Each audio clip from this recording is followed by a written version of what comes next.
Hey folks, Bill Kennard here. Wanted to give you a quick update on something that's happening this week with regard to the Payroll Protection Program.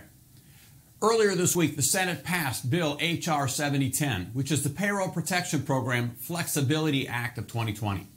This has already passed the House almost unanimously and is already on its way to the President's desk for signature. He's expected to sign it relatively quickly.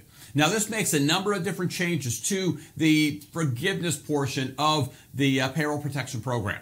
Let me give you a quick rundown of some of those that you need to be aware of. Number one, it extends the time to spend the PPP funds from 8 weeks out to 24 weeks. Prior to this, you had to spend the funds. We had up to 8 weeks to spend the funds that you received from the date you received them. This now extends it out to 24 weeks. This becomes particularly helpful for those of you who really have not been able to get your businesses fully back open again and up and running. So that will help you out to 24 weeks to spend those funds. The second thing that happens is it reduces the amount of time that must be, or the amount of dollars that must be used for payroll costs.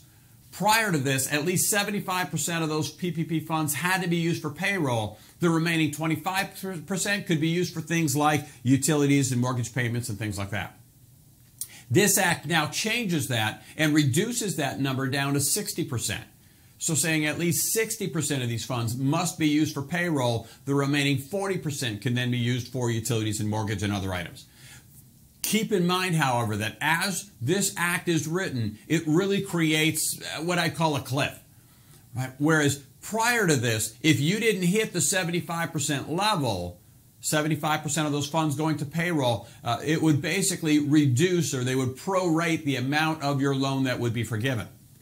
Under the writing of this new clarification, or this new act, basically if you don't hit at least 60% of these funds going to payroll, none of it is forgivable.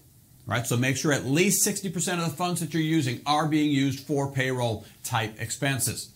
The third item, it moves the deadline to bring back your team out to December 31st.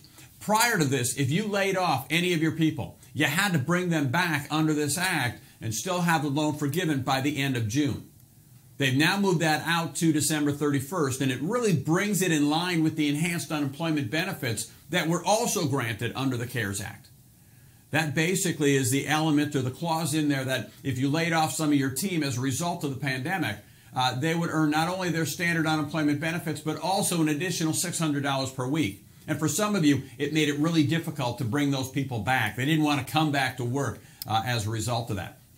And so this basically brings that ending in line, so you have until the end of the year to bring the team members back. The next item in there is it added a couple of new exceptions for workforce adjustments. One of the other clauses in here is for forgiveness, you had to maintain full-time equivalency. Now, they did have a couple of different elements in there which were valid reasons why your full-time equivalent employees could be reduced, right? For example, you laid them off, you offered their position back in writing, and they chose not to come back, or they quit, or you had to let them go with cause. They've now added two more elements in there, right? One of those is that you can't find qualified employees to bring back on your team. That would be a valid exception. The other one is you're unable to restore your company operations back to pre-pandemic levels. And by pre-pandemic levels, they're talking about the levels of business that you had prior to February 15th of 2020. And last, you now have 5 years to repay that loan amount. So anything that's not forgiven, prior to this, you had up to 2 years to pay for it.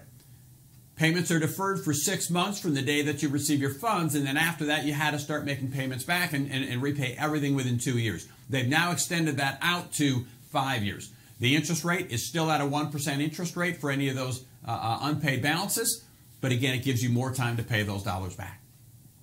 That's kind of a quick recap of some of the changes that are there. If you have any questions on any of this, please feel free to reach out to us at sales@grandyassociates.com. Give us a call, send me an email. We will help you in any way that we possibly can.